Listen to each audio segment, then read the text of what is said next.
Hi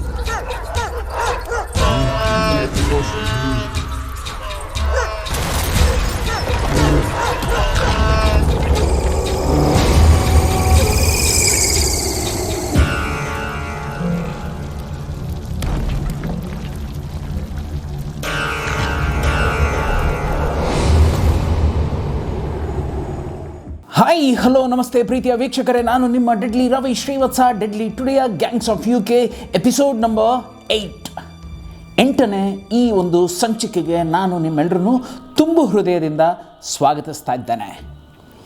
ಹಿಂದಿನ ಎಪಿಸೋಡಲ್ಲಿ ಕಣ್ಣೀರು ಹಾಕಿದೆ, ಹಿಂದಿನ ಎಪಿಸೋಡಲ್ಲಿ ನನಗಾದ ನೋವನ್ನು ಹೇಳಿಕೊಂಡೆ. ಹಾಗೆ ಹಿಂದಿನ ಎಪಿಸೋಡ್ನಲ್ಲಿ ಒಬ್ಬ ವ್ಯಕ್ತಿ ಬಾಬು ಸ್ಥಾನದಲ್ಲಿ ಬಂದು ನಿಂತು ನನಗೆ ಸಹಾಯವಾಗಿ ನಿಲ್ತೀನಿ ಅಂತ ಹೇಳಿ ನನಗೆ ಒಂದು ಬ್ಯಾಕ್ ಸ್ಟಾಬ್ ಮಾಡಿ ಹೋದಂತಹ ವ್ಯಕ್ತಿಯ ಬಗ್ಗೆ ಈ ಸಂಚಿಕೆಯಲ್ಲಿ ಹೇಳ್ತೀನಿ ಅಂತಲೂ ಕೂಡ ನಾನು ನಿಮ್ಗೆ ಹೇಳಿದ್ದೆ. ಆ ವ್ಯಕ್ತಿಯ ಹೆಸರು ಇಸ್ರೇಲ್ನಲ್ಲಿ ಇರ್ತಕ್ಕಂತಹ ಗಾಡ್ವಿನ್. ಹಿಂದೆ ಹೇಳಿದ್ದೆ, ನನ್ನ ಡೆಡ್ಲಿ ಟುಡೆಯ ಸಬ್ಸ್ಕ್ರೈಬರ್ಸ್ ಏನಿದ್ರು ಅವರು ನನಗೆ ಒಂದು 5 ತಿಂಗಳುಗಳ ಕಾಲ ನನ್ನ ಜೀವನವನ್ನು ಸಾಗಿಸ್ಕೊಂಡು ಹೋಗಲಿಕ್ಕೆ, ಅಂದರೆ ಈ ಒಂದು ಡೆಡ್ಲಿ ಟುಡೆಯ ಒಂದು ಯೂಟ್ಯೂಬ್ ಸೀರೀಸನ್ನು ಸಾಗಿಸ್ಕೊಂಡು ಹೋಗಲಿಕ್ಕೆ ನನಗೆ ಹಣದ ಒಂದು ಸಹಾಯವನ್ನು ಮಾಡಿದರು, ನನ್ನ ಆರ್ಥಿಕ ಸ್ಥಿತಿಯನ್ನು ಅವರು ಶಕ್ತಿಗೊಳಿಸಿದ್ರು ಅಂತೆಲ್ಲ ಹೇಳಿದ್ದೆ. ಅದೇ ನೀತಿಯಲ್ಲಿ ನನ್ನ 9380550812 ಈ ಒಂದು ಮೊಬೈಲ್ ನಂಬರ್ಗೆ ಫೋನ್ ಮಾಡಿ, ಸರ್ ನಾನು ಗಾಡ್ವಿನ್ ಅಂತ ಹೇಳಿ, ನಾನು ದೂರದ ಮಂಗಳೂರಿನ ಆಸುಪಾಸಲ್ಲಿ ಇರ್ತಕ್ಕಂಥ ಒಬ್ಬ ವ್ಯಕ್ತಿ, ಈಗ ಇಲ್ಲಿಯ ಒಂದು ಇಸ್ರೇಲ್ನಲ್ಲಿ ನಾನು ನನ್ನ ಜೀವನವನ್ನು ಸಾಗಿಸ್ತಾ ಇದ್ದೇನೆ. ನಾನು, ನನ್ನ ಹೆಂಡತಿ, ನನ್ನ ನಾದಿನಿ, ನನ್ನ ಬಾಮೈದ ಏನೇನೇನೇನೇನೋ ಹೇಳಿದ್ರು ಕಣ್ರಿ. ನಂಬಿಬಿಟ್ಟೆ, ನಾನು ಅವರನ್ನು ಸಂಪೂರ್ಣವಾಗಿ ನಂಬಿಬಿಟ್ಟೆ. ಕಾರಣ ಇಷ್ಟೇ, ಹೇಳಿದ್ನಲ್ಲ, ಆ ಒಂದು 5 ತಿಂಗಳು ನನಗೆ ಏನು ಈ ಸಬ್ಸ್ಕ್ರೈಬರ್ಸ್ ನನಗೆ ಆಶ್ರಯದಾತರಾಗಿ ನಿಂತಿದ್ರಲ್ಲ, ಅದರಲ್ಲಿ ಕೆಲವರು ಅಮೆರಿಕದಿಂದ ಸಹಾಯ ಮಾಡಿದರು, ಕೆಲವರು ನನಗೆ ದೂರದ ಅಬುದಾಬಿಯಿಂದ ಸಹಾಯ ಮಾಡಿದರು, ಕೆಲವರು ನನಗೆ ಸಿಡ್ನಿಯಿಂದ ಸಹಾಯ ಮಾಡಿದರು. ಈ ರೀತಿಯಲ್ಲಿ ಈತನು ಯಾರೋ ಒಬ್ಬ ಬಂದು ನನ್ನ ಕೈ ಹಿಡಿತೀನಿ ಅಂತ ನನ್ನ ಒಂದು ಈ ಒಂದು ಗ್ಯಾಂಗ್ಸ್ ಆಫ್ UK ಒಂದು ಆಶ್ರಯವಾಗಿ ನಿಲ್ತೀನಿ ಅಂತ ಬಂದಿರತಕ್ಕಂಥ ವ್ಯಕ್ತಿ, ಈತನನ್ನು ನಾನು ನಂಬಲೇಬೇಕು, ಈತನನ್ನು ಕೂಡ ದೇವರು ಕಳಿಸಿರುವಂಥ ಒಂದು ವರ ಅಂತ ಹೇಳಿ ನಾನು ಈತನ ನಂಬಿಬಿಟ್ಟೆ ಕಣ್ರಿ. ಅದು ತುಂಬ ಚಂದ ಮಾತಾಡ್ದ. ಯಾವ ರೀತಿ ಹೇಳ್ದ ಅಂತಂದರೆ, ನನಗೆ ದುಡ್ಡು ಹಾಕುವಂತಹ ಒಂದು ಆಸೆ ಇದೆ, ಆದರೆ ಚಿತ್ರರಂಗದಲ್ಲಿ ಕೆಲವರು ನನ್ನನ್ನು ಆಲ್ರೆಡಿ ಒಂದು ಅದೇನೋ ಹೇಳ್ತಾರೆ ದುರ್ಬಳಕೆ ಮಾಡ್ಕೊಂಡ್ಬಿಟ್ಟಿದ್ದಾರೆ, ಕೆಲವರು ನನ್ನ ಹತ್ರ ದುಡ್ಡಿಸ್ಕೊಂಡು ಆಟ ಆಡಿಸಿದ್ದಾರೆ, ಹಾಗೆ ಹೀಗೆ ಎಲ್ಲವನ್ನು ನೋವನ್ನು ಹೇಳ್ತಾ ನಾನು ನಿಮ್ಮ ಎಲ್ಲ ಸರಣಿಗಳನ್ನು ನೋಡ್ತಾ ಬಂದಿದ್ದೇನೆ, ಎಲ್ಲ ಸಂಚಿಕೆಗಳನ್ನ ನೋಡ್ತಾ ಬಂದಿದ್ದೇನೆ, ಈಗ ನೀವು ನಿಮ್ಮ ಒಂದು ಹೊಸ ಚಿತ್ರವನ್ನು ಕೂಡ ಶುರು ಮಾಡ್ತಾ ಇದ್ದೀರಾ ಅಂತ ಒಂದು ವಲಯದಿಂದ ನನಗೆ ತಿಳಿದು ಬಂತು. ಹಾಗಾಗಿ ನಾನು ನಿಮ್ಮ ಚಿತ್ರಕ್ಕೆ ನಾನು ಒಬ್ಬ ಪಾಲ್ದಾರನಾಗಿ ನಿಲ್ಬಹುದಾ ಅಂತ ಕೇಳಿದ್ರು. ಅವರ ಎಲ್ಲ ಆ ಮುಗ್ಧತೆಯ ಆ ಮಾತುಗಳು ಏನಿತ್ತು, ಅವರ ಆ ಮುದ್ದಾದಂತಹ, ಸಾಮಾನ್ಯವಾಗಿ ಮಂಗಳೂರು ಭಾಷೆ ಇದೆಯಲ್ಲ, ನಿಮಗೆ ಏನಾದರೂ ಬೇಕಾದರೆ ಹೇಳಿ ಮಾರಾಯರೆ, ನಾನು ಇದ್ದೇನೆ, ನಾನು ನೋಡಿಕೊಳ್ತೇನೆ, ನಾನು ಇದಿದೆಯಲ್ಲ, ಇದರಲ್ಲೇ ಒಂದು ಮುಗ್ಧತೆ ಇದೆ, ಆ ಭಾಷೆಯಲ್ಲೇ ಒಂದು ಮುಗ್ಧತೆ ಇದೆ. ಆ ಭಾಷೆಯನ್ನು ನಾನು ನಂಬ್ತಾ ಹೋದೆ. ಆ ಭಾಷೆ ಅನ್ನೋದಕ್ಕಿಂತ ಹೆಚ್ಚಾಗಿ ಆ ದೂರದ ಕಡಲ ತೀರದ ಆ ಮಂದಿಯ ಮೇಲೆ ಇದ್ದಂತಹ ಆ ಒಂದು ನಂಬಿಕೆ ಇತ್ತಲ್ಲ, ಅದು ನನ್ನನ್ನು ಈ ಒಂದು ಗಾಡ್ವಿನ್ ಅಂತ ಏನು ವ್ಯಕ್ತಿ ನನಗೆ ಫೋನ್ ಮಾಡಿದ್ನೋ ಅವನ ಮೇಲೂ ಆ ಒಂದು ನಂಬಿಕೆ ಇಡೋ ಹಾಗೆ ಮಾಡ್ತು. ಸಡನ್ನಾಗಿ ನಾನು ರಮೇಶ್ ಅಣ್ಣಗೆ ಹೇಳಿದೆ, ಅಣ್ಣ ದೂರದ ಯಾವುದೋ ಒಂದು ಊರಿನಿಂದ ಈ ಥರ ಕರೆ ಬಂದಿತ್ತಣ್ಣ, ನಾನು ನಿಲ್ತೀನಿ ಅಂತ ಹೇಳ್ತಾ ಇದ್ದಾನೆ.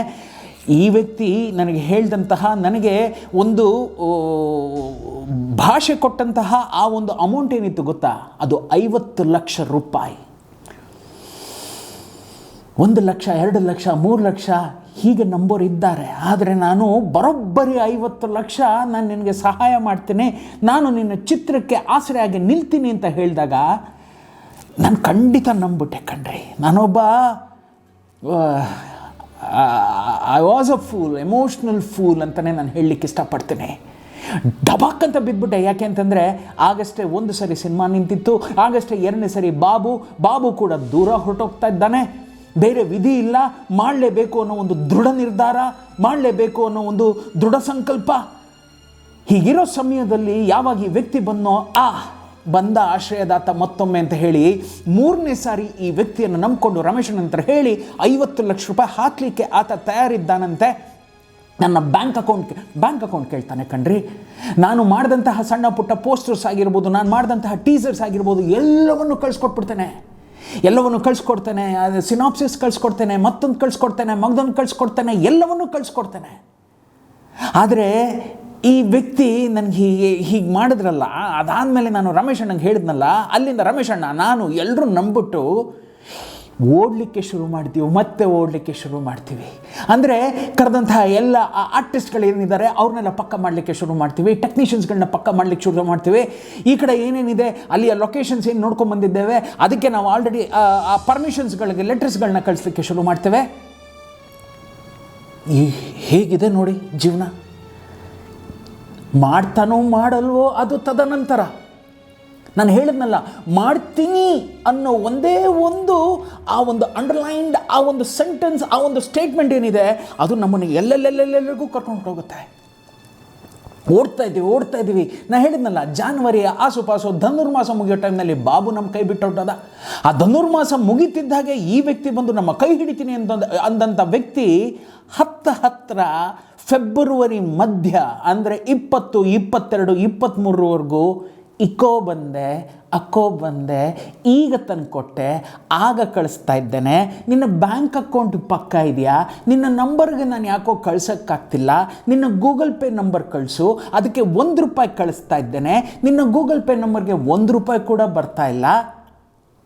ನನ್ನ ಗೂಗಲ್ ಪೇ ನಂಬರ್ಗೆ ಎಷ್ಟೋ ಜನ ದುಡ್ಡನ್ನು ಕಳಿಸಿರೋ ಅದೇ ಗೂಗಲ್ ಪೇ ನಂಬರ್ಗೆ ಈ ವ್ಯಕ್ತಿ ₹1 ಹಾಕಿದ್ದೀನಿ ಬರ್ತಾ ಇಲ್ಲ ಅಂತಂದರೆ ನಾನು ಹೇಗೆ ನಂಬಲಿ? ಬರ್ತಾ ಇಲ್ಲ ಅಂತ ಹೇಳ್ತಾ ಇದ್ದಾನೆ ವ್ಯಕ್ತಿ. ನಾನು ನಂಬ್ತಾ ಹೋಗ್ತಾ ಇದ್ದೇನೆ. ಮತ್ತೊಂದು account number, current account number, savings account number, ಸಾಲದ್ದಕ್ಕೆ ಸ್ನೇಹಿತರ ನಂಬರು. ಅವನು ದೂರದಲ್ಲಿ ಕೂತು ಪ್ರಾಯಶಃ ನನ್ನನ್ನು ಗೇಲಿ ಮಾಡ್ತಾ ಇದ್ದ ಅಂತ ಕಾಣುತ್ತೆ.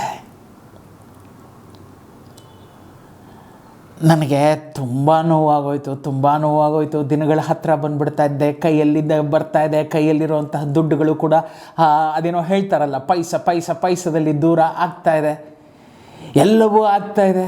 ಆದರೆ ಈ ವ್ಯಕ್ತಿ ಮಾತ್ರ ಯಾವುದೇ ಕಾರಣಕ್ಕೂ ಹೆಸರಲ್ಲಿ ಗಾಡ್ವಿನ್ ಇದೆ, ದೇವರು ಇದ್ದಾನೆ, ಜಯ ಕೂಡ ಇದ್ದಾನೆ ನಿನ್ನ ಹೆಸರಲ್ಲಿ. ಆದರೆ ನನಗೆ ಯಾಕಯ್ಯ ಬಂದು ಈ ರೀತಿ ಒಕ್ಕರ್ಸ್ಕೊಂಡ್ಬಿಟ್ಟೆ? ನಾನೇನಯ್ಯ, ಯಾವ ಜನ್ಮದಲ್ಲಿ ನಿನಗೇನಯ್ಯ ತಪ್ಪು ಮಾಡಿದ್ದೆ? ಇಲ್ಲ, ಚಿತ್ರರಂಗದವ್ರು ನಿಂಗೆ ಯಾರು ಮೋಸ ಮಾಡಿರ್ಬೋದು, ಆದರೆ ನಾನು ನಿನಗೆ ಮೋಸ ಮಾಡಿಲ್ವಲ್ಲಯ್ಯ, ನನಗೆ ಯಾಕೆ ಮೋಸ ಮಾಡಿದೆ? ವೀಕ್ಷಕರೇ, ಹೀಗೆ ಇರಬೇಕಾದ್ರೆ ಗೊತ್ತಿಲ್ಲದೇನೋ ಯಾವಾಗ ಫೆಬ್ರವರಿಯ ಅಂತ್ಯಕ್ಕೆ ಬರ್ತಾ ಇದ್ದೇನೆ, ಭಯ ಬರ್ತಾ ಇದೆ. ಇದು ಇನ್ನು ನಡೆಯೋದಿಲ್ಲ, ಎಲ್ಲೋ ನಾನು ಯಾವುದೋ ಒಂದು ಜಾಲಕ್ಕೆ ಸಿಕ್ಕಾಕೊಂಡಿದ್ದೇನೆ, ಒಂದು ಮೋಸಕ್ಕೆ ಸಿಕ್ಕಾಕೊಂಡಿದ್ದೇನೆ ಅಂದ್ಕೊಂಡಾಗಲೇ ಇನ್ನು ಇದನ್ನು ನಿಲ್ಲಿಸ್ಬಿಡೋಣ. ದಿನ ಬೆಳಗಾದರೆ ಗುಡ್ ಮಾರ್ನಿಂಗ್, ದಿನ ಬೆಳಗಾದರೆ ಗುಡ್ ಈವ್ನಿಂಗ್, ರಾತ್ರಿ ಆದರೆ ಗುಡ್ ನೈಟ್. ಸಾರ್ ಕಳಿಸ್ಕೊಡ್ತಾ ಇದ್ದೀರಾ, ಸಾರ್ ಬಂದುಬಿಡ್ತಾ ಇದೆ, ಸಾರ್ ಟೈಮ್ ಆಗೋಗ್ತಾ ಇದೆ, ಅಯ್ಯ ಅಪ್ಪ ಎಲ್ಲವೂ ಅಂದರೂ ಕೂಡ ಆತ ಮಾಡಿದ್ದು ನನಗೆ ಒಂದು ದೊಡ್ಡ ಮೋಸ. ಒಂದು ದಿವಸ ಹರೀಶ್ ರಾಯ್ ಫೋನ್ ಮಾಡ್ತಾನೆ ಕಣ್ರಿ. ಆಗ ಈ ವ್ಯಕ್ತಿಯ ನಿಜವಾದ ರೂಪ, ನಿಜವಾದ ಬಣ್ಣ ಎಲ್ಲವೂ ಗೊತ್ತಾಯಿತು. ಹರೀಶ್ ರಾಯ್ ಫೋನ್ ಮಾಡ್ತಾನೆ. ಹರೀಶ್ ರಾಯ್ ಹತ್ರ ಮಾತಾಡ್ತಾ ಕಣ್ಣಲ್ಲಿ ನೀರು ಬರುತ್ತೆ. ಯಾಕೋ ಗೆಳೆಯ ಅಂತಾನೆ. ಇಲ್ಲ ಗೆಳೆಯ, ಹೀಗಾಯಿತು, 2ನೇ ಸತಿ ಬಿದ್ದೆ, 3ನೇ ಸತಿನೂ ಬಿದ್ದುಬಿಡ್ತಾ ಇದ್ದೀನಿ ಎಂದಾಗ, ಏನಾಯಿತು ಮಾರಾಯ ಅಂತಂದರೆ, ದೂರದ ನಿಮ್ಮ ಮಂಗಳೂರಿನ ತೀರದಿಂದ ಬಂದಂತಹ ಒಂದು ಕರೆ ನನ್ನನ್ನು ಈಗ ಬೀಳೋ ಹಾಗೆ ಮಾಡ್ತಾ ಇದೆ ಕಣೋ ಅಂತಂದರೆ, ಯಾರು ಅಂತಂದರೆ ನಾನು ಈ ರೀತಿಯ ಗಾಡ್ವಿನ್ ಅಂತ ಒಬ್ಬ ವ್ಯಕ್ತಿ ಕಣೋ ಅಂತ ಹೇಳಿ ಅವನ ನಂಬರನ್ನು ಒಮ್ಮೆ ನನಗೆ ಹೇಳು, ಅವನ ನಂಬರ್ ಏನು ಅಂತ ನೋಡೋಣ ಮಾರಾಯ ಅಂತಂದ. ಇವನ ನಂಬರನ್ನು ನಾನು ಅವನ ಹತ್ರ ಶೇರ್ ಮಾಡಿದಾಗ, ಲೇ ಗಾಡ್ವಿನ್,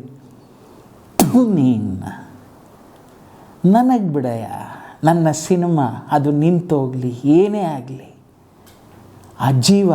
ವೀಕ್ಷಕರೇ, ನಿಮಗೆ ನೆನಪಿದೆಯಾ, ಒಂದು ದಿನ ಕಣ್ಣಲ್ಲಿ ನೀರು ಹಾಕ್ಕೊಂಡು, ಅಯ್ಯಂದ್ರ ಅಪ್ಪಂದ್ರ, ನನ್ನ ಹರೀಶನಿಗೆ ಏನೋ ಒಂದು ತೊಂದರೆ ಆಗಿದೆ, ಅವನ ಆ ತೊಂದರೆಗೆ ನಿಮ್ಮೆಲ್ಲರ ಆರ್ಥಿಕ ಆ ಒಂದು ಸಪೋರ್ಟ್ ಆಗಿರಲಿ, ದೈಹಿಕ ಸಪೋರ್ಟ್ ಆಗಿರಲಿ, ನೀವೆಲ್ಲ ಅವನ ಜೊತೆ ನಿಂತ್ಕೋಬೇಕು, ಅಣ್ಣಂದ್ರ ಹೀರೋಗಳ ಅಂತೆಲ್ಲ ಹೇಳಿ ಒಂದು ಸರಿ ಕಣ್ಣಲ್ಲಿ ನೀರು ಹಾಕ್ಕೊಂಡು ಒಂದು ಪುಟಾಣಿ ಒಂದು ಎಪಿಸೋಡ್ ಬಿಟ್ಟಿದ್ದೆ.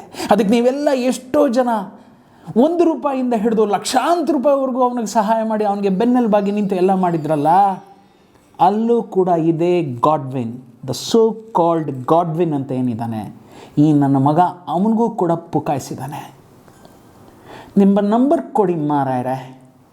ಈ ಮಾರಾಯರೆ ಹರೀಶ್ ರಾಯ್ನೂ ಮಾರಾಯ, ಇವನು ಮಾರಾಯ. ಈ ಮಾರಾಯರೆ ಅನ್ನೋದಲ್ಲಿ ಅವನಿಗೂ ಕೂಡ ಚೆನ್ನಾಗಿ ಎಣ್ಣೆ ಹಾಕಿ ಇಟ್ಟಿದ್ದಾನೆ ಅಪ್ಪು. ಇವತ್ತು ಕಳಿಸ್ದೆ, ನಾಳೆ ಕಳಿಸ್ತೀನಿ, ನಾಡಿದ್ದು ಕಳಿಸ್ತೀನಿ. I think he is a psychopath. I think he is a maniac. You are a maniac, you are a psychopath mister so called Godwin. ತುಂಬ ನೋವಾಗ್ತದೆ ನಿಮ್ಮ ಬಗ್ಗೆ ಮಾತಾಡಲಿಕ್ಕೆ. ನಿಮ್ಮಿಂದಾಗಿ ನಿಮ್ಮವರ ಮೇಲೆಲ್ಲ ನಮಗೆ ಒಂಥರ ಒಂದು ತುಚ್ಛವಾದ ಒಂದು ಭಾವನೆ ಬಂದ್ಬಿಟ್ಟಿದೆ. ನಾನು ಹೇಳಿದೆ, ನನಗಾದ ಯಾವ ನೋವು ಅಲ್ಲವೇ ಅಲ್ಲ. 57ರ ಘಟ್ಟದಲ್ಲಿದ್ದೇನೆ. ಆ ಕ್ಷಣದ ನೋವು, ಆ ಕ್ಷಣದ ಎಮೋಷನ್, ಆ ಕ್ಷಣದ ಕಣ್ಣೀರಷ್ಟೇ. ಆದರೆ ಆರೋಗ್ಯ ಸರಿ ಇಲ್ಲ ಅನ್ನೋ ಒಬ್ಬ ವ್ಯಕ್ತಿ ಜೊತೆ ಆಟ ಆಡಿದೆಯಲ್ಲ ನೀನೊಬ್ಬ ಮನುಷ್ಯನ. ಥು, you are not at all a human being. ವೀಕ್ಷಕರೇ, ಅವನಿಗೂ ಕೂಡ ಅದೇ ನಂಬರ್, ಅದೇ ವಾಟ್ಸಪ್ ನಂಬರ್. ಅವನು ಕೂಡ ಇವತ್ತುವರೆಗೂ ಹರೀಶ್ ರಾಯ್ ಅಕೌಂಟಲ್ಲಿ ಒಂದೇ ಒಂದು ನಯ ಪೈಸಾ ಕೂಡ ಬಿದ್ದಿಲ್ಲ. ಆಗ ಹೇಳ್ತಾನೆ, ರವಿ ಯಾಕೋ ಮಾರಾಯ ಹೀಗೆ ಮಾಡ್ಕೊಂಬಿಟ್ಟೆ, ನನಗೊಂದು ಸರಿ ಹೇಳೋ ಹೋಗಿಲ್ವೇನೋ ಅಂತಂದರೆ ಈಗ ಹೇಳ್ತೀನಿ ವೀಕ್ಷಕರೇ. ನಮ್ಮ ಚಿತ್ರರಂಗದ ಕೆಲವು ಗುಟ್ಟುಗಳೇನು ಗೊತ್ತಾ? ನಮ್ಗೆ ಯಾರಾದರೂ ನಿರ್ಮಾಪಕರು ಸಿಕ್ಕಿದ್ರು, ನಮ್ಗೆ ಯಾರಾದರೂ ಒಬ್ಬ ಫೈನಾನ್ಷಿಯರ್ ಸಿಕ್ಕಿದ, ನಮ್ಗೆ ಯಾರಿಗಾದರೂ ಒಬ್ಬರಿಗೆ ಒಬ್ಬ ಹೀರೋ ಡೇಟ್ ಕೊಟ್ಟ, ಅದನ್ನು ನಾವು ಯಾರಿಗೂ ಹೇಳ್ಕೊಳಕ್ಕೆ ಹೋಗಲ್ಲ. ತುಂಬ ಮುಚ್ಚಿಟ್ಕೊಂಡು ಕಾಪಾಡ್ಕೊಂಬಂದು ಒಂದು ಹಂತದಲ್ಲಿ ಅದನ್ನು ರಿವೀಲ್ ಮಾಡ್ತೀವಿ. ಯಾಕೆ ಗೊತ್ತಾ? ನನಗೊಬ್ಬ ನಿರ್ಮಾಪಕ ಸಿಗ್ದ ಅಂತಂದರೆ ಇಲ್ಲಿ ಕಲ್ಲು ಹಾಕುವಂಥ ಸೋಳೆ ಮಕ್ಕಳು ಭಾಳ ಜನ ಇದ್ದಾರೆ. ನನಗೊಬ್ಬ ಹೀರೋ ಡೇಟ್ ಕೊಟ್ಬಿಟ್ಟ ಅಂತಂದರೆ ಅನ್ನದ ತಟ್ಟೆಯಲ್ಲೇ ಬಂದು ಹೇತ್ ಹೋಗುವಂಥ ಸೋಳೆ ಮಕ್ಕಳು ಇಲ್ಲಿ ತುಂಬ ಜನ ಇದ್ದಾರೆ.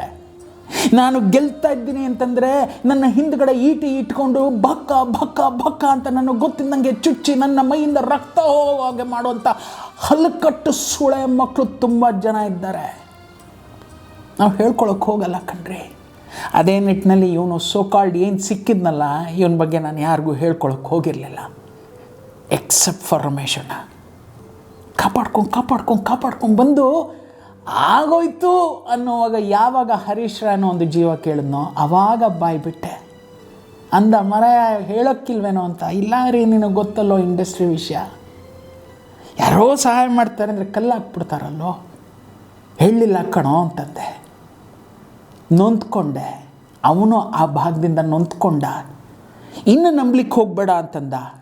ಪರಮಾತ್ಮ, ನೀನು ನನ್ನ ಮುಂದೆ ನನ್ನ ಪ್ರಾಣ ಸ್ನೇಹಿತ ಅನ್ನೋದಕ್ಕಿಂತ ಹೆಚ್ಚಾಗಿ ನನ್ನ ತಮ್ಮ ನೀನು ಕಣೋ. ನೀನಿಷ್ಟು ಹೇಳಿದ ಮೇಲೆ ನಾನು ನಂಬೋದಾ? ಇನ್ನು ಆ ವ್ಯಕ್ತಿಯ ಬಗ್ಗೆ ನಾನು ಕನಸು ಮನಸ್ಸಿನಲ್ಲೂ ಕೂಡ ಸ್ಮರಿಸೋದು ಇಲ್ಲ, ಅವನು ಹೇಗಿದ್ದಾನೆ ಅಂತ ನಾನು ನೆನೆಸ್ಕೊಳ್ಳೋದು ಇಲ್ಲ ಅಂತಂದೆ. ಆದರೆ ಇವತ್ತು ನೆನೆಸ್ಕೊತಾ ಇದ್ದೀನಿ. ಕಾರಣ ಏನು ಗೊತ್ತಾ? ಎಲ್ಲವನ್ನು ದಾಟಿ ಈ ಭಾಗಕ್ಕೆ ಬಂದು ನಿಂತಿದ್ದರಿಂದ, ಇಲ್ಲಿ ಬಂದು ನಿಂತಿದ್ದರಿಂದ. ಅವನು ಫೋಟೋ ಹಾಕಿದ್ರು ಕೂಡ ಅದು ಅವನಿಗೊಂದು ಮೈಲೇಜ್. ನಾನು I don't to expose him. One find I will expose, if at all ಸಮಯ ಸಂದರ್ಭ ಇದೆಲ್ಲ ಬಂತು ಅಂತಂದರೆ I know how to expose him, but not now. ಯಾಕೆಂತಂದರೆ ಇದು ನನ್ನ ಮಗು. ಇಲ್ಲಿ ಯಾವುದೋ ಹೇಸಿಗೆ ಮಾಡೋರನ್ನೆಲ್ಲ ಕರ್ಕೊಂಬಂದು ನಾನು ನನ್ನ ಪಕ್ಕದಲ್ಲಿ ನನ್ನ ಟೇಬಲ್ ಮೇಲೆ ಇಲ್ಲ ಅಷ್ಟು ಪಾಸ್ನಲ್ಲಿ ನಾನು ಅವ್ರ ಫೋಟೋ ಹಾಕೋದು ನನಗೆ ಇಷ್ಟಪಡಲ್ಲ. They want to be dignitaries, they want to be VIPs. ಇಂಥವ್ರು ಇಲ್ಲ ನನಗೆ ಸಹಾಯ ಮಾಡಿದವರು, ಅನ್ನ ಇಟ್ಟವರು. ಇನ್ನು ನಿಮ್ಮಲ್ಲಿ ಯಾರ್ದಾರು ಒಂದಿದೆಯಾ ಹೇಳಿ ಫೋಟೋ? ರೀ, ನಾನು ನಿಮ್ಮದೊಂದು ವಿಡಿಯೋ ನೋಡ್ತಾ ಇದ್ದೀನಿ, ನಿಮ್ಮ ಫೋಟೋವನ್ನು ನಿಮ್ಮ ಪಾದಾರವಿಂದಗಳಿಗೆ ನಮಸ್ಕಾರ ಅಂತ ಹೇಳಿ ಪಕ್ಕದಲ್ಲಿ ಹಾಕ್ಕೊಂಡು ನಾನು ಪೂಜೆ ಮಾಡ್ತೀನಿ. ಆ ನಿಟ್ಟಿನಲ್ಲಿ 3ನೆಯ ಹೊಡೆತ ಈ ವ್ಯಕ್ತಿಯಿಂದ ನನಗೆ ಬಿತ್ತು. 3ನೆಯ ಹೊಡೆತ ಆಗೋಯ್ತು. ಇನ್ನು ಸಾಕು ಪರಮಾತ್ಮ, ನಂಬಿ ಹೋಗ್ತಾ ಇದ್ದೇನೆ. ನೀನು ಏನೋ ಆಗ್ತಾ ಇದೆ ಅಂತ ಹೇಳಿ ನನಗೆ ಹೊಡೆದು ಅಲ್ಲಲ್ಲೇ ಒಂದೊಂದು ಅಡ್ಡದಾರಿಯನ್ನು ತೋಡ್ತಾ ಇದ್ಯಾ. ಇನ್ನು ಸಾಕು, ನನಗೆ ಬೇಡ ಅಂತ ಹೇಳಿ March, I think by end of the March I took audition. ಹೋದ್ರೋಯ್ತು. ಇನ್ನೊಂದಷ್ಟು ದುಡ್ಡು ಕಳ್ಕೊಂಬಿಟ್ಟೆ ಅಲ್ವಾ. ಅದಕ್ಕೆ ಅಂತ ಒಂದಷ್ಟು ಖರ್ಚುಗಳಾಗೋಯ್ತು. ಅಲ್ಲೆಲ್ಲೋ ರೂಮಲ್ಲಿ ಕೂತಿದ್ದು, ಅಲ್ಲೆಲ್ಲೋ ಡಿಸ್ಕಷನ್ ಮಾಡಿದ್ದು, ಅವ್ರನ್ನ ಕಳಿಸಿದ್ದು, ಇವ್ರನ್ನ ಕರೆಸಿದ್ದು, ನೀವು ನನ್ನವ್ರನ್ನ ನೀವು ಕೇಳಿ ನೋಡಿ, ಆರ್ಟಿಸ್ಟ್ಗಳನ್ನ ಕೇಳಿ ನೋಡಿ.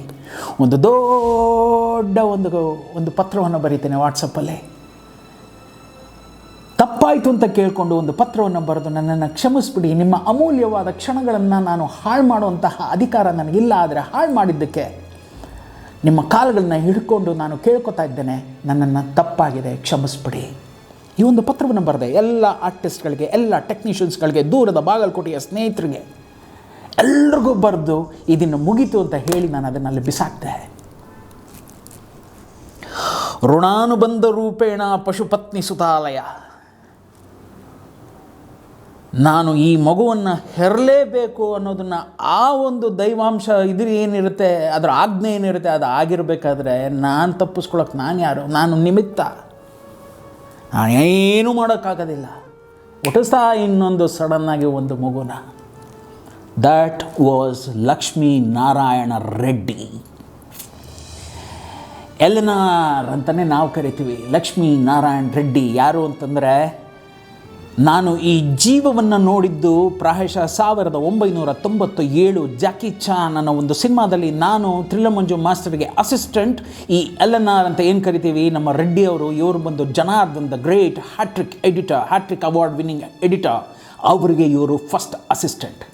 ಗೋವರ್ಧನ್ ರೆಡ್ಡಿ, ಜನಾರ್ದನ್ ರೆಡ್ಡಿ, ಇನ್ನೊಂದು ರೆಡ್ಡಿ, ಮೂರು ಜನ ಈ ರೆಡ್ಡಿಗಳೆಲ್ಲ ಅವ್ರಿಗೆ ಅಸಿಸ್ಟೆಂಟ್. ನಾವು ಈ ಕಡೆ ಒಂದಷ್ಟು ಜನ ಅಸಿಸ್ಟೆಂಟ್. ನಮ್ಮ ಕೈಗಳಲ್ಲಿ ಒಂದು ಅಷ್ಟು ಫಿಲಮ್ಗಳನ್ನ ಇಟ್ಕೊಂಡು ನಿಮ್ಗೆಲ್ರಿಗೂ ಹೇಳಿದ್ದೀನಿ, ಬೈಕದೆಲ್ಲ ಒಂದಷ್ಟು ಶಾರ್ಟ್ಸ್ಗಳು, ಆಮೇಲೆ ಟ್ರ್ಯಾಕ್ಟರ್ಸ್ದೆಲ್ಲ ಒಂದು ಶಾರ್ಟು, ಕುದುರೆದೆಲ್ಲ ಒಂದು ಶಾರ್ಟು, ಅವ್ರದ್ದೊಂದು ಶಾರ್ಟು, ತಿಲ್ಲಮಂಜುದೊಂದು ಶಾರ್ಟು, ಸುಮ್ಮನೆ ಈ ಥರದೆಲ್ಲ ಹಿಡ್ಕೊಂಡು ಕೂತಿರೋದ್ರಲ್ಲಿ ಆ ಜೀವ ಕೂಡ ಒಂದು ಅವತ್ತಿನಿಂದ ನಮ್ಮ ಜೀವನ ಒಟ್ಟಿಗೆ ಸಾಗ್ತಾ ಬರ್ತಾ ಇದೆ. The life line of my friendship with Reddy it was started. ಅದೇನೋ ಹೇಳ್ತೀವಲ್ಲ, ಇಟ್ ವಾಸ್ ಇನ್ 1997. ಅಲ್ಲಿಂದ ಓಡ್ಕೊಂಡು ಬರ್ತಾ ಇರ್ತಕ್ಕಂತಹ ಮತ್ತು ನನ್ನ ಡೆಡ್ಲಿ ಸೋಮಗೆ ನನ್ನ ಜೊತೆ ಆದಂತಹ ಜೀವ Reddy. Reddy was the editor for deadly Soma, for Ganda Hendathi, for Rajeev, for Madesha, for Dashamukha, for deadly 2. ಒಂದೇ ಒಂದು ಸಿನಿಮಾ ಆತ ನನ್ನ ಜೊತೆ ಕೆಲಸ ಮಾಡೋಕ್ಕಾಗಲಿಲ್ಲ. ಯಾವುದು ಅಂತಂದರೆ ಅದು ಟೈಗರ್ದಲ್ಲಿ. ಅಲ್ಲಿಗೆ ಬಂದು ಲಾಸ್ಟಲ್ಲಿ ಎಲ್ಲವೊಂದು ವೀಕ್ಷಿಸಿ ಎಲ್ಲವನ್ನು ಮಾಡಿ ಓಕೆ ಅಂತ ಹೇಳಿ ಹೋದಂಥ ಜೀವ, ಆದರೆ ವರ್ಕ್ ಮಾಡಲಿಲ್ಲ. ಆ ಲಕ್ಷ್ಮೀನಾರಾಯಣ ರೆಡ್ಡಿ ಈಗ ನನ್ನ ಡೆಡ್ಲಿ ಸೋಮ ಭಾಗ 2 ನೆನಪಿದೆಯಾ? ಮುಹೂರ್ತವನ್ನು ಮುಗಿಸ್ಕೊಂಡ್ಬಂದು ಬಾಬು ಅವ್ರ ಮುಹೂರ್ತವನ್ನು ಮುಗಿಸ್ಕೊಂಡು ನೇರವಾಗಿ 18 ಥಿಯೇಟ್ರಿಗೆ ಬಂದು ನಾನು ರೆಡ್ಡಿ ಅವ್ರನ್ನ ಕಂಡು ಅಂತ ಹೇಳಿದ್ನಲ್ಲ, ಅದೇ ರೆಡ್ಡಿ ಈಗ ಇಲ್ಲಿ ಎದ್ದೇಳ್ತಾ ಇದ್ದಾರೆ. ಲಕ್ಷ್ಮೀನಾರಾಯಣ. ಸೊ ಆ ಜೀವ ನನಗೆ ಫೋನ್ ಮಾಡಿ ಆ ಪತ್ರವನ್ನು ಓದಿದ್ರಲ್ಲ ವಾಟ್ಸಪ್ಪಲ್ಲಿ, ಆ ಪತ್ರವನ್ನು ತುಂಬಾ ಒಂಥರ ಮನಸ್ಸನ್ನು ಮತ್ತು ಒಂಥರನೇ ಬರೆದಂತಹ ಪತ್ರ. ಅಂದರೆ ನನ್ನ ಜೀವನ ಆಗೋಯ್ತು ಅಂತ ಬರೆದಂತಹ ಪತ್ರ, ಅದು ಕಣ್ಣೀರಿಟ್ಟು ಬರೆದಂತಹ ಪತ್ರ. ಈಗ ಕಣ್ಣೀರಿಡಲ್ಲ. ಯಾಕೆ ಗೊತ್ತಾ? ಲಾಸ್ಟ್ ಎಪಿಸೋಡಲ್ಲಿ ಕಣ್ಣೀರಿಟ್ಟಿದ್ದಕ್ಕೆ ಯಾರೋ ಒಬ್ಬ ಬರಿತಾನೆ ಕಣ್ರಿ, ಗಂಡ ಸತ್ತ ಥರ ಏನೇ ಕಳ್ತೀಯ ಅಂತ. ಪ್ರಾಯಶಃ ಅವರಪ್ಪ ಸತ್ತಾಗ ಅವರಮ್ಮ ಥರ ಹತ್ತಿದ್ಲು ಅಂತ ಕಾಣುತ್ತೆ. ಅದಕ್ಕೆ ಮಗ ಹಂಗಂದ ಅನ್ಸುತ್ತೆ. ಇನ್ನು ಮೇಲೆ ಬರುತ್ತೆ ನೋಡಿ ಬಾಯಲ್ಲಿ, ನೋಡಿ ಹೊರಟೋಗುತ್ತೆ ಚಾನಲ್. It's open. ಎಲ್ಲೋ ಮಾತಾಡ್ತೀನಿ, ಎಲ್ಲೋ ಬಂದಾಗ ಅಲ್ಲಿ ಕರೆಂಟ್ ಆಗ್ಬಿಟ್ರೆ ಟಕ್ ಅಂತ ಎದ್ಬಿಡಂಗೆ ಆಗ್ಬಿಡುತ್ತೆ. ಗಂಡ್ಸತ್ ಮುಂಡೆ ಥರ ಆಳ್ತೀವ ನಾವು. It's the emotion which is coming out. ಕೆಲವು ಬೋಳಿ ಮಕ್ಕಳಿಗೆ, ಕೆಲವು ಸೂಳೆ ಮಕ್ಕಳಿಗೆ ಎದುರುಕೊಂಡು ನಾವು ಇಲ್ಲಿ ಚಾನಲ್ಗಳನ್ನ ನಡೆಸೋಂಗೆ ಆಗ್ಬಿಟ್ಟಿದೆ. ಎಲ್ಲೋ ಕೂತಿರ್ತಾರೆ, ಏನೋ ತೆರೆಯೋದಕ್ಕೆ ಕೆಲಸ ಇರಲ್ಲ. ಇನ್ನೊಬ್ಬ ಕೇಳ್ತಾನೆ, ಗುರು ಇದೆಲ್ಲ ಬಿಟ್ಬಿಟ್ಟು ಮಾಡೋ ಕೆಲಸ ಮಾಡು, ಸಿನಿಮಾ ಮಾಡು ಗುರು. ಸಿನಿಮಾ ಮಾಡಿದ್ರೆ ಇನ್ನೇನು ಮಾಡ್ತಾಯಿದ್ದೀನಿ? ಮಾಡ್ತಾಯಿದ್ದೀನಾ? ಕೊಡ್ತೀನಿ ಉತ್ತರ ಇದಕ್ಕೆಲ್ಲ. ಆಮೇಲೆ ಇನ್ನೊಂದು ಸಪ್ರೇಟ್ ಎಪಿಸೋಡ್ ಮಾಡೋಣ, ಬಿಟ್ಟಾಕೋಣ. ಎಂಥ ವ್ಯಕ್ತಿ ಲಕ್ಷ್ಮೀನಾರಾಯಣ್. ಹೆಸರಲ್ಲೇ ಲಕ್ಷ್ಮೀನೂ ಇದ್ದಾನೆ, ಹೆಸರಲ್ಲೇ ಲಕ್ಷ್ಮೀನೂ ಇದ್ದಾಳೆ, ನಾರಾಯಣನೂ ಇದ್ದಾನೆ. ಆ ಜೀವ ನನಗೆ ಫೋನ್ ಮಾಡಿಬಿಟ್ಟು, good morning sir. Good morning, ಹೇಳಿ ರೆಡ್ಡಿ. ಸರ್ ಒಂದು ಸರಿ ಭೇಟಿ ಮಾಡೋಣ? ಇಲ್ಲ ರೆಡ್ಡಿ, ಮೂಡಲ್ಲಿಲ್ಲ, ಯಾಕೋ ಬಿಟ್ಬಿಡಿ ಕಂದ, ಯಾಕೋ ಮೂಡಿಲ್ಲ ರೆಡ್ಡಿ. ಸರ್ ಒಂದು ಸರಿ ಭೇಟಿ ಮಾಡೋಣ ಸರ್. ಸರಿ, ನನಗೆ ಎಡಿಟಿಂಗ್ ರೂಮ್ಗೆಲ್ಲ ಬರೋದಕ್ಕಾಗೋದಿಲ್ಲಪ್ಪ. ಒಂದು ಕೆಲಸ ಮಾಡಿ, ನೀವು ಬರೋಂಗಿದ್ರೆ ಆಫೀಸಿಗೆ ಬನ್ನಿ ರೆಡ್ಡಿ, ಆಫೀಸಲ್ಲಿ ಕೂತ್ಕೊಂಡು ಮಾತಾಡೋಣ. ಯಾವಾಗ ಹಾಗೆ ಹೇಳಿದ್ನೋ ಅವತ್ತು ಪ್ರಾಯಶಃ ಸೋಮವಾರ ಅನಿಸುತ್ತೆ. ಈ ರೆಡ್ಡಿ ಅವ್ರದ್ದು ಒಂದು ವಿಶೇಷತೆ ಏನು ಅಂತಂದರೆ, ಸೋಮವಾರದ ಬೆಳಗ್ಗೆ ಶುರು ಆಗೋಂತಹ ರಾವ್ ಕಾಲ ಇದೆಯಲ್ಲ, 7:30 ಇಂದ 9, ಆ ಒಂದು ಪರ್ಟಿಕ್ಯುಲರ್ ಡೇ 7:30 to 9 ಆತ ಮನೆ ಬಿಟ್ಟು ಈಚೆ ಬರೋದಿಲ್ಲ. ಯಾಕೆಂತಂದರೆ ಆತನ ಒಂದು ನಂಬಿಕೆ ಏನು ಅಂದರೆ, ಆ 7:30 to 9 ನಾನೇನಾದ್ರು ಈ ವಾರದ ಮೊದಲನೇ ರಾಹುಕಾಲದಲ್ಲಿ ಹೊರಗಡೆ ಬಂತು ಅಂತಂದರೆ ಮಿಕ್ಕ ದಿನಗಳೆಲ್ಲ ನನಗೆ ಹೊಡೆತ ಬೀಳುತ್ತೆ ಅಂತ ನಂಬಿರ್ತಕ್ಕಂತಹ ಜೀವ ಅದು. ಅದೇನೋ ಹೇಳ್ತಾರಲ್ಲ, ತುಂಬ ಆರ್ಥೋಡಾಕ್ಸ್ ಫ್ಯಾಮಿಲಿಯಿಂದ ಬಂದಿರತಕ್ಕಂತಹ ವ್ಯಕ್ತಿ, ತುಂಬ ದೇವರು, ದಿಂಡ್ರು, ಹಿರಿಯರು, ಕಿರಿಯರು ಅಂತಂದರೆ ನಂಬುವಂಥ ವ್ಯಕ್ತಿ, ಆಚಾರ ವಿಚಾರಗಳನ್ನು ನಂಬತಕ್ಕಂತಹ ವ್ಯಕ್ತಿ, ಮುದ್ದಾದಂಥ 2 ಮಕ್ಕಳು, ಒಂದು ಗಂಡು, ಆರತಿಗೊಂದು, ಕೀರ್ತಿಗೊಂದು, ನನಗೆ ಒಂದು ಗಂಡು, ಒಂದು ಹೆಣ್ಣು, ತನ್ನದೇ ಆದಂಥ ಒಂದು ಪುಟ್ಟ ಸಂಸಾರ ಮಾಡ್ತಾ ಇರ್ತಕ್ಕಂತಹ ವ್ಯಕ್ತಿ. ಈ ಜೀವ ಅವತ್ತು ಸರ್ ರಾಹುಕಾಲ ಮುಗಿದ ತಕ್ಷಣ ಬಂದುಬಿಡ್ತೀನಿ. ಈ ರೀತಿ ತುಂಬ ಜನ ಹೇಳಿದ್ರಲ್ಲ, ತುಂಬ ಜನ ಹೊರಟೋಗಿದ್ರು, ಕೈ ಕೊಟ್ಟು ಆಗೋಗಿದೆ. ಆ ಥರದ್ರ ಪಾಪ ಇದೇನೋ ಬರ್ತಿದೆ, ಇಲ್ಲ ಅಂತಂದರೆ ಡೆಡ್ಲಿ ಸೋಮ ಭಾಗ 2 ಬಗ್ಗೆ ಏನಾದ್ರು ಮಾಡೋಕ್ಕೆ ಬರ್ತಿದೆ ಅಂತ ಹೇಳಿಬಿಟ್ಟು ಬನ್ನಿ ಅಂತ ಹೇಳಿದೆ. ಬಂದರು, ಇದೇ ಆಫೀಸಲ್ಲಿ ಒಳಗಡೆ ಬಂದರು, ಕೂತ್ಕೊಂಡ್ರು. ಸುಮ್ಮನೆ ಕೂತಿದ್ದೆ. సార్ ఎందుకు సార్ ಅವರು తెలుగు ಅವರು ఎందుకు సార్ ముఖం ఒకలాగా పెట్టుకొని కూర్చున్నారు? ఏమైంది సార్? ಬೇಡ ರೆಡ್ಡಿ, ಬೇಡ. ಸೋತಿರೋದನ್ನು ಯಾವತ್ತೂ ಹೇಳ್ಕೋಬಾರ್ದು.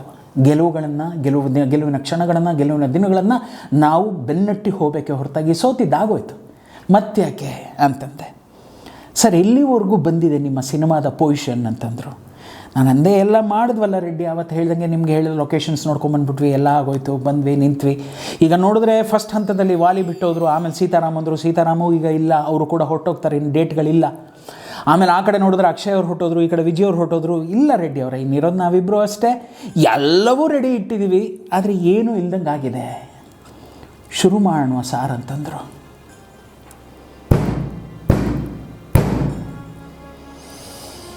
ಶುರು ಮಾಡೋಣ ಸಾರ್. ಯಾರಿದ್ದಾರೆ ರೆಡ್ಡಿ? ಸರ್ ನಿಮಗೆ ನನ್ನ ಮೇಲೆ ನಂಬಿಕೆ ಇದ್ದರೆ ಶುರು ಮಾಡೋಣ ಸರ್. ಎಷ್ಟು ಹೊಡೆತಗಳನ್ನು ಕೊಡ್ತಾನ್ರಿ ಪರಮಾತ್ಮ. ಒಂದೇ ಒಂದು ಕನಸಿಗೆ ಅದೆಷ್ಟು ಉಳಿಪಟ್ಟೆಗಳನ್ನು ಹೊಡೆದು ಅದನ್ನು ನನಸಾಗಿ ಮಾಡ್ತಾನೆ ಈ ಪರಮಾತ್ಮ. ಅವನು ಯಾರು? ಅವನು ಎಲ್ಲಿದ್ದಾನೆ?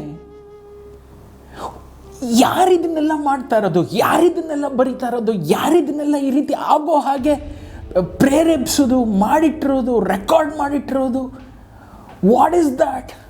I am totally confused.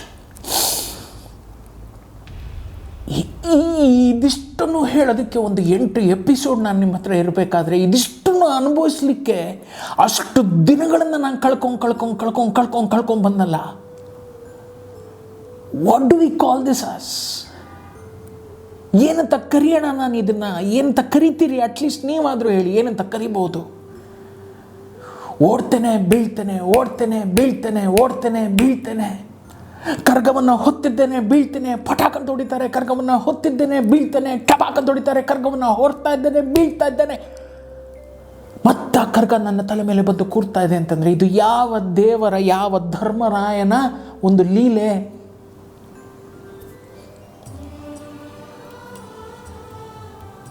ಕರ್ಗ ಹೊರುವಾಗ ಆ ಜೀವಗಳು ಎಷ್ಟು ಪಕ್ವವಾಗಿ, ಎಷ್ಟು ಅದೇನೋ ಹೇಳ್ತಾರಲ್ಲ, ರೀತಿ ನೀತಿ ರಿವಾಜುಗಳಕ್ಕೆ ಒಳಗಾಗಿ ಭಕ್ತಿ ಶ್ರದ್ಧೆಯಿಂದ ಅದನ್ನು ಹೊರ್ತಾರಲ್ಲ, ಅದಕ್ಕಿಂತ ಅದೇ ರೀತಿಯಲ್ಲಿ, ಅದೇ ನೀತಿಯಲ್ಲಿ ಸಿನಿಮಾ ಅನ್ನೋ ಈ ಕರ್ಗವನ್ನು ನಾವು ನಿರ್ದೇಶಕರುಗಳು ಹೊರ್ತೀವಲ್ಲ, ಅದಕ್ಕೇನಾದರೂ ಆಗ್ಬಿಟ್ರೆ ಅಯ್ಯೋ, ನಾನು ನಿಂತ್ಕೊಂಡ್ರೆ ನಿಮ್ಗೆ ಓಕೆನಾ ಸಾರ್ ಅಂತ ಲಕ್ಷ್ಮೀ ನಾರಾಯಣ ರೆಡ್ಡಿ ಅನ್ನೋ ಈ ಜೀವ ಬಂದು ನಿಂತಾಗ ನನಗಿನ್ನೇನೂ ಕಾಣಿಸ್ಲಿಲ್ಲ, ವ್ಯಾವಹಾರಿಕವಾಗಿ ಏನೂ ಅನ್ನಿಸ್ಲಿಲ್ಲ. ನನಗೆ ನನ್ನ ರಮೇಶಣ್ಣ ಆ ಸ್ಥಿತಿಯಲ್ಲಿ ಏನಾದರೂ ಇದ್ದಿದ್ದರೆ ಪ್ರಾಯಶಃ ಅವ್ರು ನನ್ನ ಜೊತೆ ನಿಂತುಬಿಟ್ರವ್ರು ಏನು ಕತೆನೋ. ನಾನು ಬಿದ್ದು ಓಡ್ತಾರೋ ಈ ಒಂದು ಸ್ಥಿತಿಯಲ್ಲಿ ಆ ಜೀವ ಅದು ಇವಾಗ ಎಲ್ಲವನ್ನು ಕಳ್ಕೊಂಡು, ಎಲ್ಲವನ್ನು ಇದಾಗಿ ಒಂದು ಕಡೆ ನಿಂತಿದೆ. ಅದು ರವಿಗಿದೇನೋ ಆಗೋಯ್ತಲ್ಲ, ರವಿ ಹಿಂಗೆ ಅಂದ್ಕೊಂಡಿದ್ನಲ್ಲ, ರವಿ ಈ ಥರ ನಾನು ರಮೇಶ್ ನಾನು ರಮೇಶಣ್ಣ ಈ ಥರ ಅನ್ಕೋತಿರ್ಬೇಕಾದ್ರೆ ಗೊತ್ತಿಲ್ಲ ಇದೊಂದು ಜೀವ ಬಂದು ನಾನು ನಿಂತ್ಕೊಂಡ್ರೆ ಆಗತ್ತೆ ಅಂದಾಗ ಎಷ್ಟು ಖುಷಿ ಆಗೋದಿಲ್ಲ. ಆ ಟೈಮಲ್ಲಿ ವ್ಯಾವಹಾರಿಕವಾಗಿ ನೀನು ಎಷ್ಟು ನಿಂತ್ಕೋತೀಯ ಅಂತಲ್ಲ, ನಿನ್ನ ಜೊತೆ ನಾನು ನಿಂತಿದ್ದೇನೆ, ನಿನ್ನ ಕೈಯನ್ನು ಹಿಡಿದು ನಾನು ನಿನ್ನನ್ನು ಮೇಲೆತ್ತುತ್ತೇನೆ, ಬಾ ಮಗನೇ ಅಂತ ಒಂದು ಜೀವ ಬರುತ್ತಲ್ಲ, ಆ ಜೀವನೇ ನಮ್ಮ ಪಾಲಿನ ನಿಜವಾದ ದೇವರು. ಲಕ್ಷ್ಮೀ ನಾರಾಯಣ್ ರೆಡ್ಡಿ ಬಂದರು, ನಿಂತರು. ಇಲ್ಲಿಂದ ಹೇಗೆ ಸ್ಟಾರ್ಟ್ ಆಯಿತು, ಇನ್ನು 18 ದಿವಸದಲ್ಲಿ ಹೇಗೆ ಓಡಿದ್ವಿ ಅಂತ ಮುಂದಿನ ಎಪಿಸೋಡಲ್ಲಿ ಬಂದು ಸವಿಸ್ತಾರವಾಗಿ ಹೇಳ್ತೀನಿ. ಹರಸಿ ಹಾರೈಸಿ ಪ್ರೋತ್ಸಾಹಿಸಿ. ಗಂಡಸತ್ತ ಮುಂಡೆರಲ್ಲ ಕಣಲೇ ಬಾಲ್. ಹಾಗೇನಾದರೂ ಇದ್ದರೆ ಅದನ್ನು ಕಳ್ಕೊಂಡಂತಹ ನಿಮ್ಮ ಅಮ್ಮನ ಹತ್ರ ಹೋಗಿ ಹೇಳು, ಅದಕ್ಕೆ ಉತ್ತರ ಕರೆಕ್ಟಾಗಿ ಕೊಡ್ತಾರೆ. ಗುಡ್ ಬಾಯ್. ನವಮಾಸದ ರೂಪ ನೀನು, ಈ ಹೃದಯದಿ ಮಿಡಿತ ನೀನು, ಈ ಧರೆಯ ಬೆಳಕ ನೀನಾಗು ದೀಪವೇ, ತಾಯಿ ಒಡಲ ಕರುಳ ಕೂಗಿದು